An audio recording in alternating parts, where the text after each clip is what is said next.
जय हिंद क्लास, कैसे हैं आप लोग? आशा करते हैं आप सभी लोग स्वस्थ होंगे। मैं अंकित पांडे आज का लेक्चर बेटा स्टार्ट करता हूं।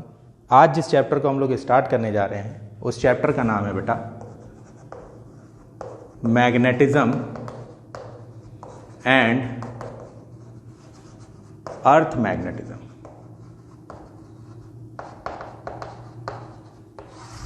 ठीक, इस चैप्टर में जो सबसे पहले हम स्टार्ट करेंगे वो है बेटा मैग्नेट, कि सर आखिर मैग्नेट होता क्या है। तो जवाब ये आता है बेटा कि बहुत साल पहले, मतलब कई सौ साल पहले, हम लोगों ने एक ऐसे स्टोन को खोजा था जो वीकली ही मेटल्स को अट्रैक्ट करता था, और वो मेटल्स होते थे like iron, nickel and cobalt.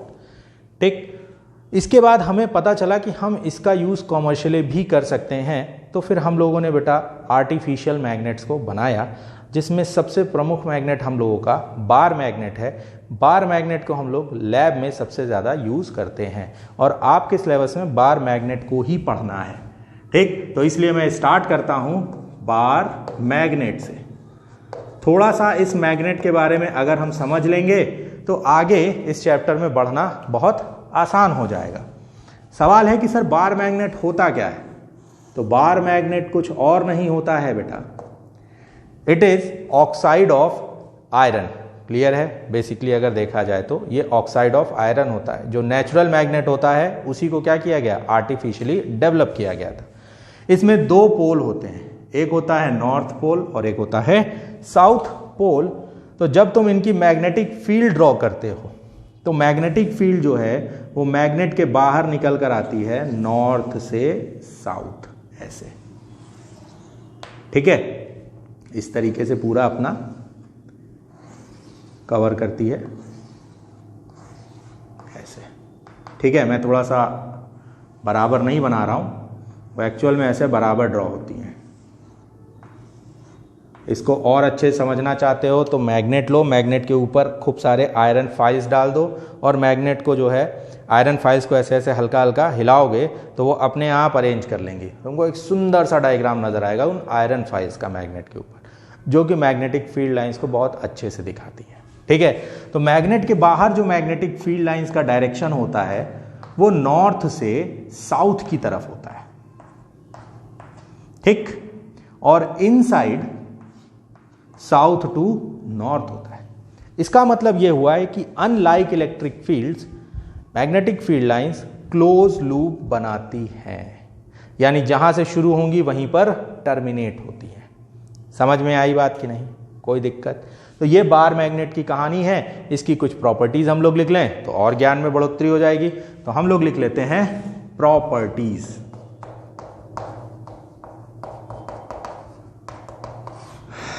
पहली प्रॉपर्टी क्या होगी? तो पहली प्रॉपर्टी ये होगी बेटा, it has two poles. It has two poles. हमेशा हमेशा इसके कितने पोल होंगे? दो पोल होंगे।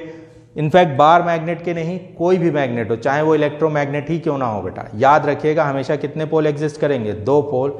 यूनिपोल मैग्नेट एग्जिस्ट नहीं करता है। इसका मतलब है कि sir unipole magnet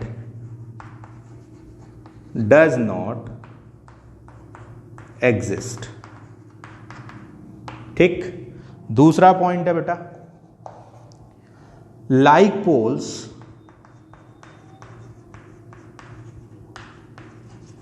repel each other, unlike poles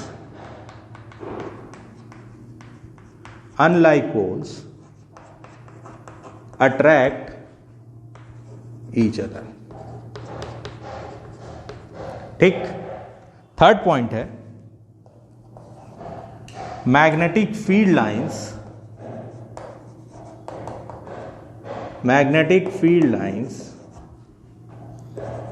come out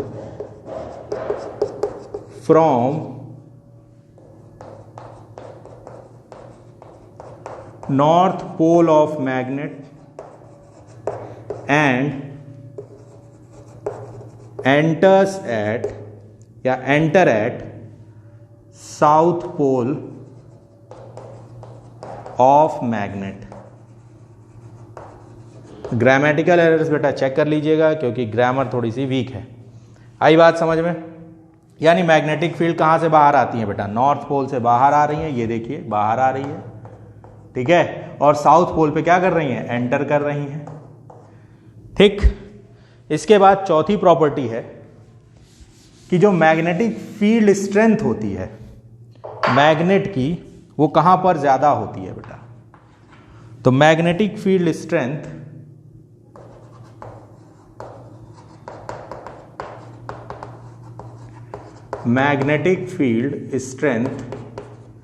is maximum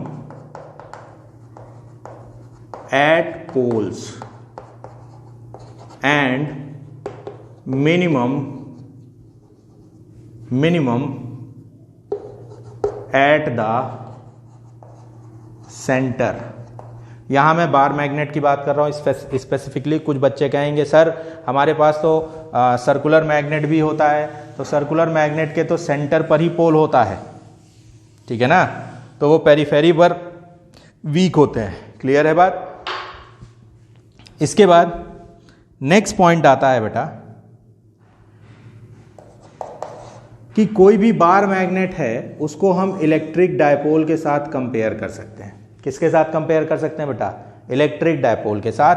ये नॉर्थ पोल है और ये साउथ पोल है। तो एक बात बताओ, प्लस चार्ज से इलेक्ट्रिक फील्ड लाइंस क्या होती थी? बाहर जाती थी।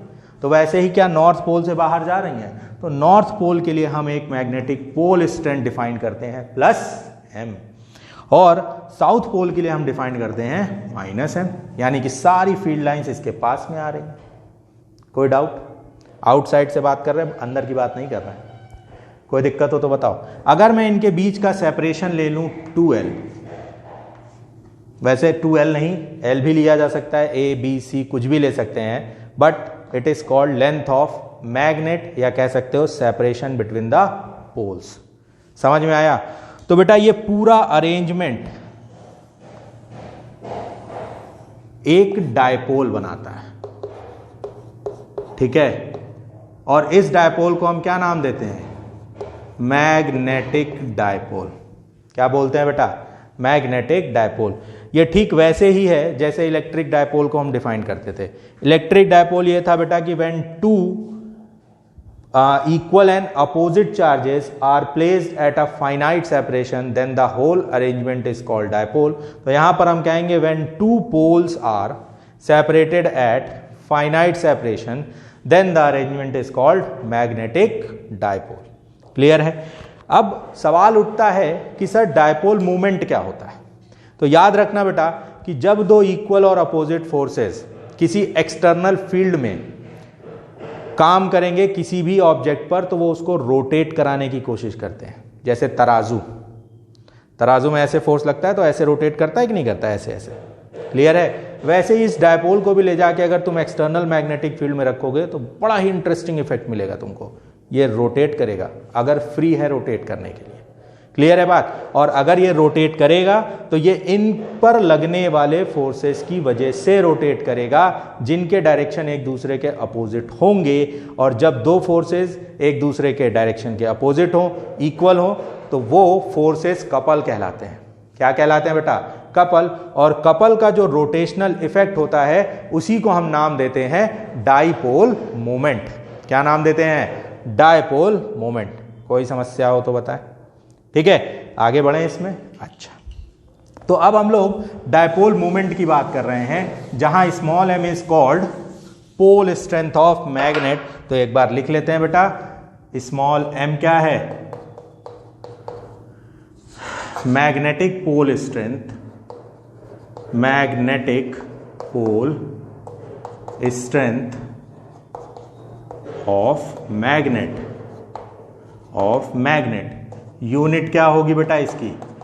यूनिट इसकी होगी एम्पियर मीटर। क्या होगी? Ampere metre. अब आ जाते हैं मैग्नेटिक डायपोल मोमेंट पर कि मैग्नेटिक डायपोल मोमेंट क्या होता है। तो it is equal to the it is equal to the product of a magnetic pole strength, product of a magnetic pole strength and separation between the poles, and separation between the poles। एक बात और, कुछ बच्चे क्या करेंगे कि इसको रट के बैठे हैं कि separation between the pole is always 2L। ऐसा नहीं है, बदलता रहता है। ए भी मान लेंगे, बी भी मान लेंगे, सी भी मान लेंगे, उससे कोई फर्क नहीं पड़ता है।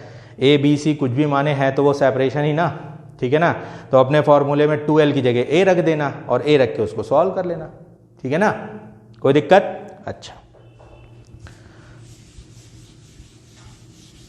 इसके बाद इसमें अगला पॉइंट है बेटा, ये तो पहला पॉइंट हो गया डेफिनेशन, और इसको हम लिख सकते हैं m बराबर m इंटू 2L।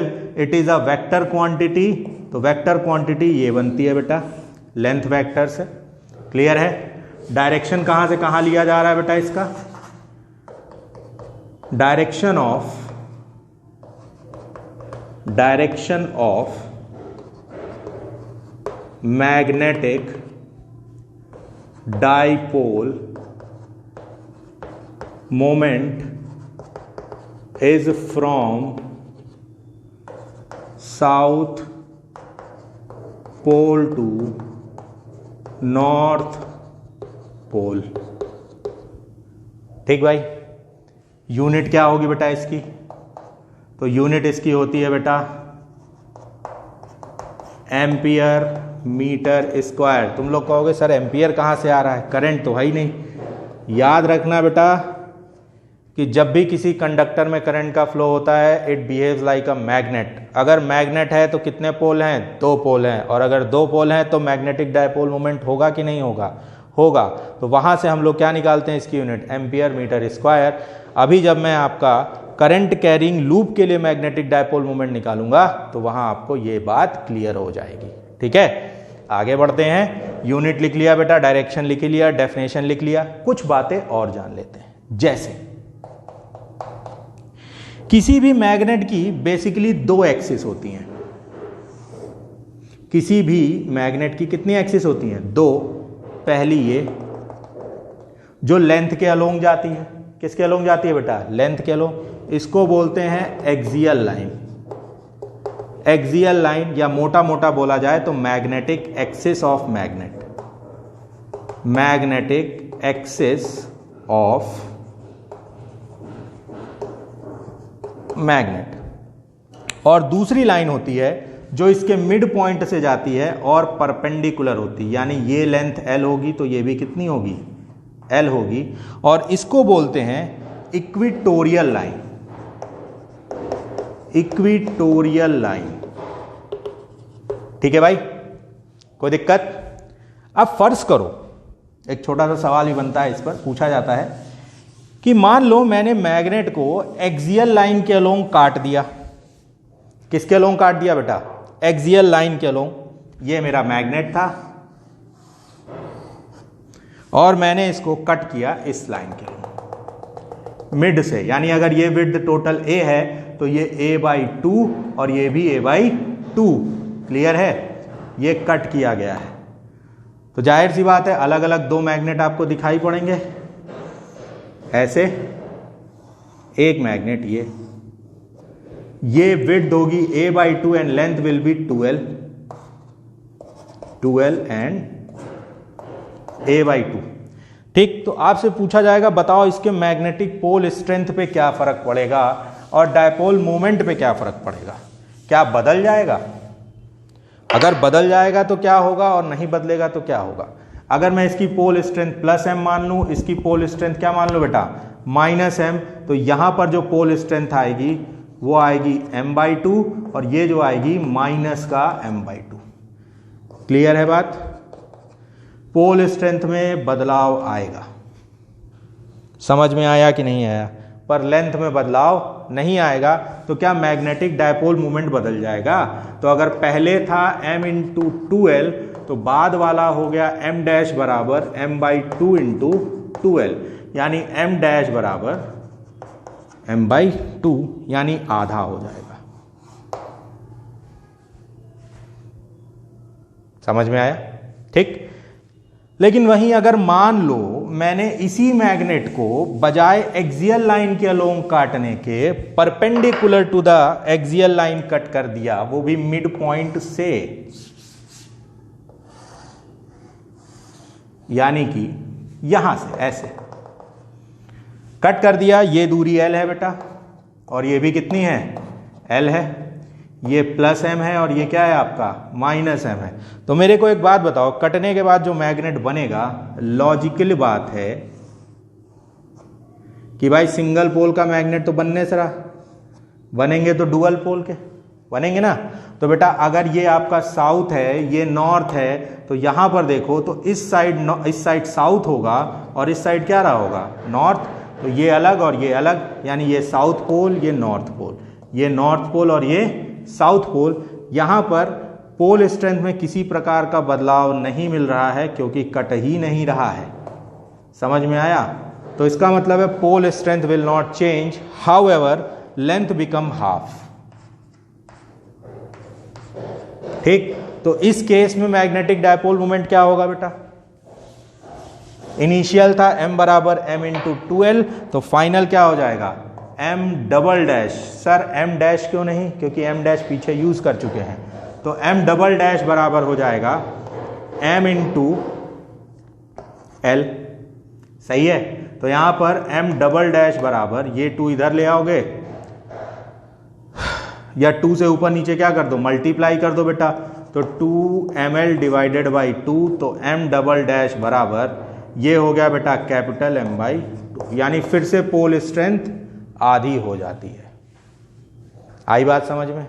यानी कि दोनों एक्सिस के अलोंग कट करोगे अगर मैग्नेट को, तो pole strength will become half. Any doubt? Sorry, dipole moment become half. ठीक।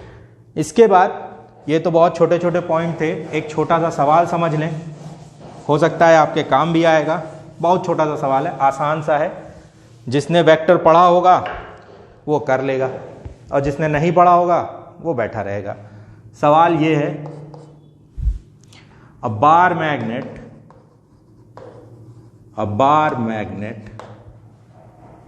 Of length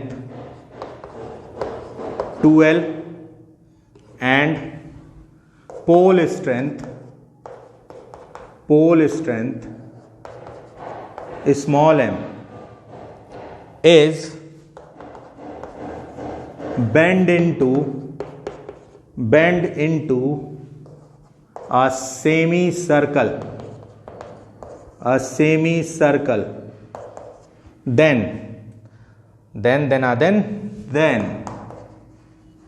find the new dipole moment of magnet given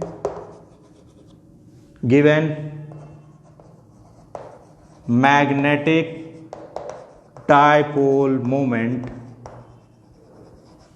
of bar magnet is capital M। ये मेरा सवाल है, एक बार अच्छे से इसको पढ़ लीजिए, सॉल्व करने का प्रयास करिए। नहीं आता है तो हम हैं बताने के लिए। ठीक है, स्क्रीन पॉज करके आप आराम से क्वेश्चन सॉल्व कर लीजिए, मैं आपको 2 मिनट का टाइम देता हूं। ठीक है भाई, तो मुझे लगता है आप लोगों ने कर लिया होगा। स्टार्ट करते हैं इस सवाल को बेटा, जगह चाहिए इसलिए इसको रब कर रहे हैं। तो भाई हमारा बार मैग्नेट है, पहले हमारे पास में ये रहा होगा, ऐसे सुंदर सा मैग्नेट है जिसकी पोल स्ट्रेंथ है m, सेपरेशन है 2l। ठीक, फिर इसको हमने किसी तरीके से बेंड किया और बेंड कर कर एक सर्किल में कन्वर्ट किया, सेमी सर्कल में, सॉरी, ऐसे। मेरी आर्ट थोड़ी सी गड़बड़ है, इसलिए भावनाओं को समझने का प्रयास करना ऐसे, ठीक है ना। मैग्नेट तो नहीं लग रहा है।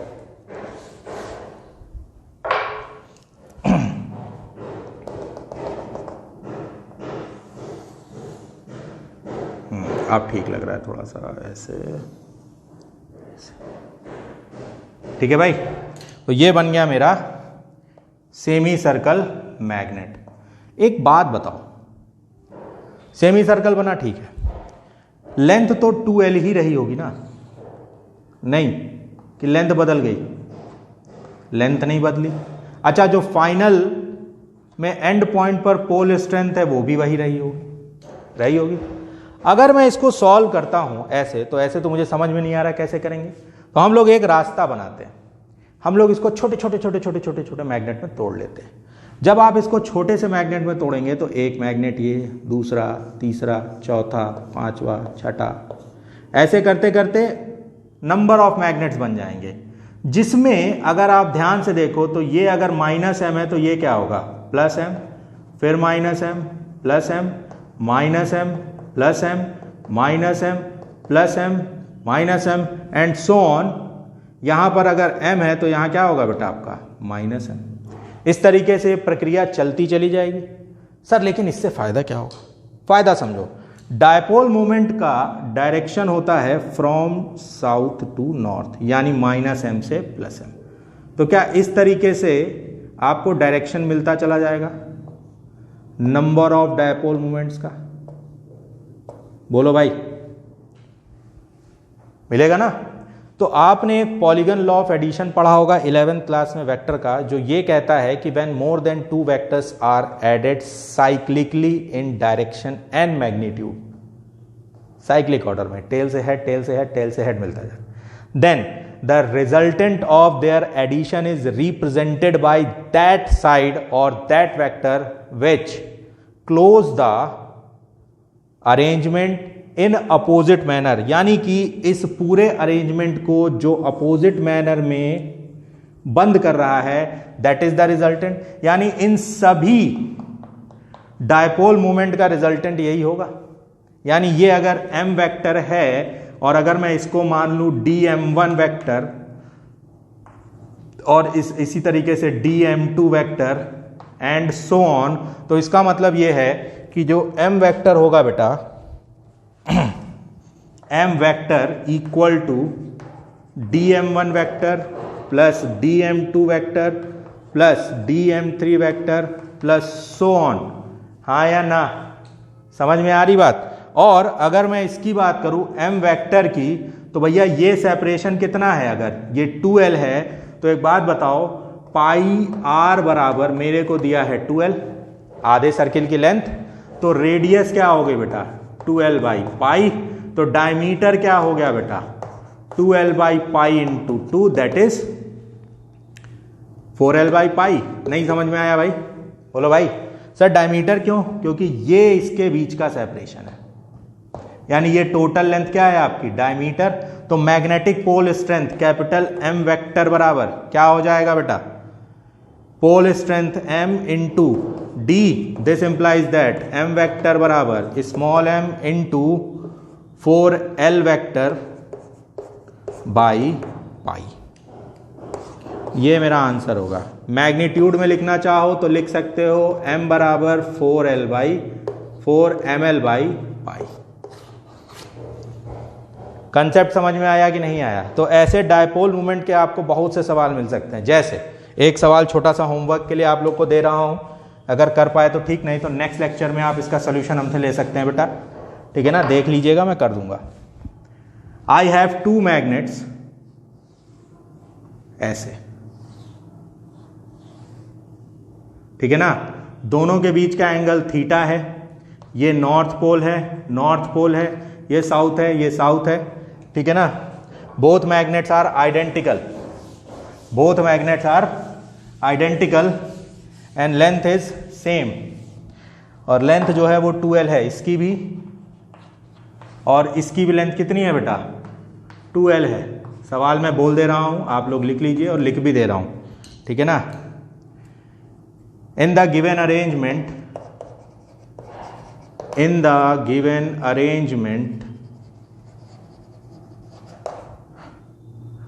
two identical magnets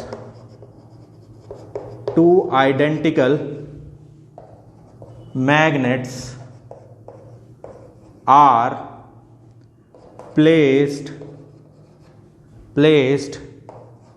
at theta angle from each other.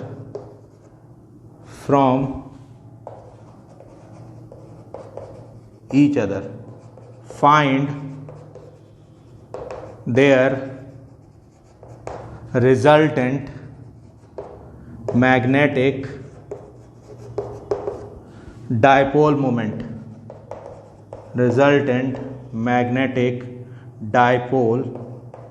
moment. ठीक है ना? विद डायरेक्शन भी निकालना पड़ेगा आपको, विद डायरेक्शन। क्लियर है बात कि नहीं? ये आपका होमवर्क है, इसको करने का प्रयास करिएगा बेटा, ठीक है ना? नोट कर लीजिए सवाल को आराम से, ठंडे दिमाग से सॉल्व करिएगा। नहीं आता है तो हम लोग नेक्स्ट लेक्चर में इन्हीं क्वेश्चंस को डिस्कस करेंगे और फिर आगे कंटिन्यू करेंगे। क्लियर है? तो आज के लिए इतना ही रखते हैं बेटा। आशा करते हैं आप सभी लोगों को चैप्टर समझ में आ रहा होगा। समझ में आ रहा है बेटा तो हमें लाइक करिए, और अगर नहीं समझ में आ रहा है तो हमसे पूछिए कि सर हमें ये टॉपिक नहीं समझ में आ रहा, हमें ये टॉपिक बताइए। क्लियर है बात? तो आज के लिए इतना ही रखते हैं। Thank you class.